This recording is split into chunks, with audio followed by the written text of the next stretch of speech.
வணக்கம். இன்றைக்கி நம்ம பாபாஸோட இன்ஸ்டாஷெஃப்காக என்ன ரெசிபி பார்க்க போகிறோங்கிறத பேக்கெட் பார்த்தோன்னே தெரிஞ்சிருக்கும். ஆமாங்க, தீபாவளினாலே பட்டாசுக்கு அப்புறம் பார்த்திங்கன்னா நம்ம பாபாஸோட முறுக்கு மாவு தாங்க ஞாபகத்துக்கு வரும். இந்த முறுக்கை நம்ம எப்படி வெள்ளையாக கொஞ்சம் இன்க்ரீடியன்ட்ஸ் வச்சே நம்ம எவ்வளோ சூப்பராக சாஃப்டாக ஒயிட்டாக செய்ய போகிறோம் அப்படிங்கிறத தான் நம்ம இந்த வீடியோவில் பார்க்க போகிறோம். வாங்க வீடியோக்குள்ளே போகலாம். நான் இன்றைக்கி ஓமம் அப்புறம் வெள்ளை எள்ளு எடுத்திருக்கேன். இது கூடவே பார்த்திங்கன்னா பிளாந்தா நான் யூஸ் பண்ணியிருக்கேங்க. பிளாந்தா போட்டிங்கன்னா முறுக்கு நல்லா சாஃப்டாக இருக்கும். நீங்கள் வேணால் ட்ரை பண்ணி பாருங்கள். இவ்வளோ தாங்க நமக்கு தேவையான இன்க்ரீடியன்ஸ். வெள்ளை எள்ளு, ஓமம், பிளாந்தா, பாபாஸோட முறுக்கு பேக்கெட்டுங்க. இன்றைக்கி நான் ஒரு பேக்கெட்டுக்கான மெஷர்மெண்ட் தான் சொல்லியிருக்காங்க. நீங்கள் எக்ஸ்ட்ரா செய்கிறீங்கன்னா அதுக்கு தகுந்த மாதிரி நீங்கள் ஆட் பண்ணிக்கோங்க.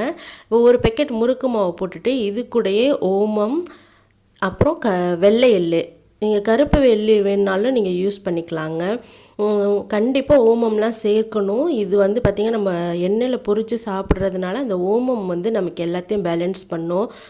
ரொம்ப கேஸ் ட்ரபிள் அந்த மாதிரிலாம் வராமல் இருக்கும். வயிறுக்கு ரொம்ப நல்லது. அதனால் கண்டிப்பாக நீங்கள் ஓமம் யூஸ் பண்ணுங்கள். அதுவும் இல்லாமல் அதோடய ஃப்ளேவர் ரொம்ப நல்லா இருக்குங்க ஓமமோட. இப்போ இதில் நான் 1.5 ஸ்பூன் பிளாந்தா சேர்த்துக்கிறேன். ஒரு பேக்கெட்டுக்கு நீங்கள் 1.5 ஸ்பூன் இந்த மாதிரி அளவு எடுத்திங்கன்னா ரொம்ப கரெக்டாக இருக்குங்க. முறுக்கு ரொம்ப நல்லா சாஃப்டாகவும் வரும். இது தான் நம்ம இந்த 3 இன்க்ரீடியன்ட்ஸ் தாங்க நம்ம இதில் யூஸ் பண்ண போகிறோம். வேறு எதுவும் யூஸ் பண்ண போகிறதில்ல. நம்ம இது எல்லாத்தையும் மாவோட ட்ரையாக அப்படியே நல்லா மிக்ஸ் பண்ணிட்டுலாம். எல்லா இடத்துலையுமே அந்த பிளாந்தா, எள்ளு, ஓமம் படுற மாதிரி நல்லா மிக்ஸ் பண்ணி விட்ருங்க.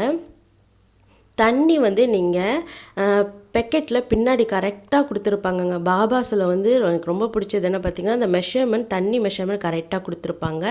நீங்கள் அதையே நீங்கள் யூஸ் பண்ணிக்கலாங்க. அந்த மெஷர்மெண்ட்டையே நான் எந்த தண்ணியும் யூஸ் பண்ணல. நார்மல் பைப் தண்ணி தான் நான் யூஸ் பண்ணியிருக்கேங்க. Tap water, clean tap water இதில் நான் யூஸ் பண்ணியிருக்கேன்.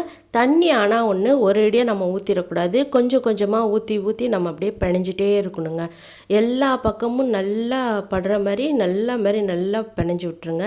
அதே போல் மாவை நீங்கள் பிணைஞ்ச உடனே அச்சில் போட்டு உடனே சுடக்கூடாதுங்க. மாவு நீங்கள் பிணைஞ்ச உடனே அட்லீஸ்ட் ஒரு 5 to 6 மினிட்ஸ் நீங்கள் ரெஸ்ட்டில் விட்டுறணும்.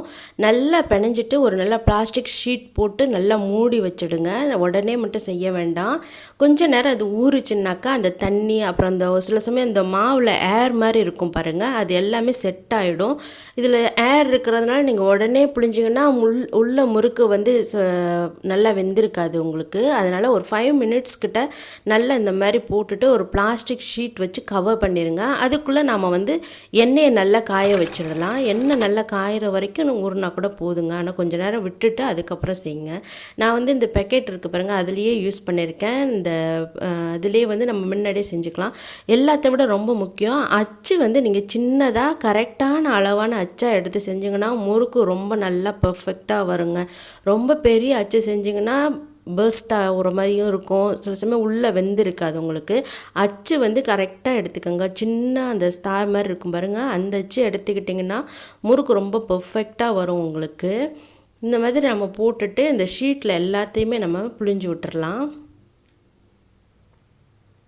அதே போல் மாவு நீங்கள் 2 பேக்கெட்டாக போட்டு பிணைஞ்சிக்கோங்க. இப்போ ஒரு ஆளாக செய்கிறீங்கன்னா 2 பேக்கெட்டாக போட்டு புழிஞ்சு செஞ்சிங்கன்னா முறுக்கு நல்லா வெள்ளை கலராக இருக்குங்க.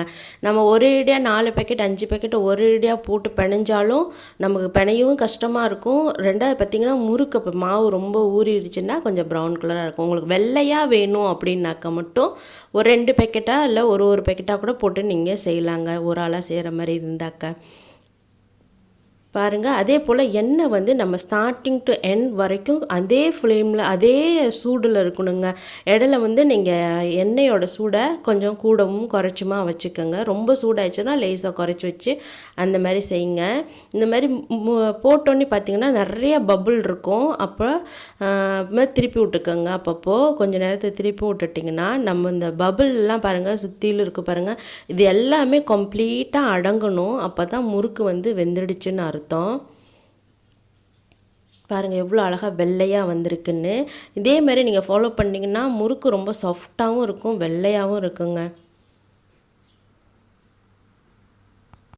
அதே போல் புதுசாக செய்கிறவங்களுக்கு ஒரு டிப்ஸ் என்னன்னு பார்த்தீங்கன்னா, முறுக்கு வந்து கொஞ்சம் நல்லா ஆறுனதுக்கப்புறம் தாங்க நம்ம டின்னில் போட்டு ஸ்டோர் பண்ணணும்.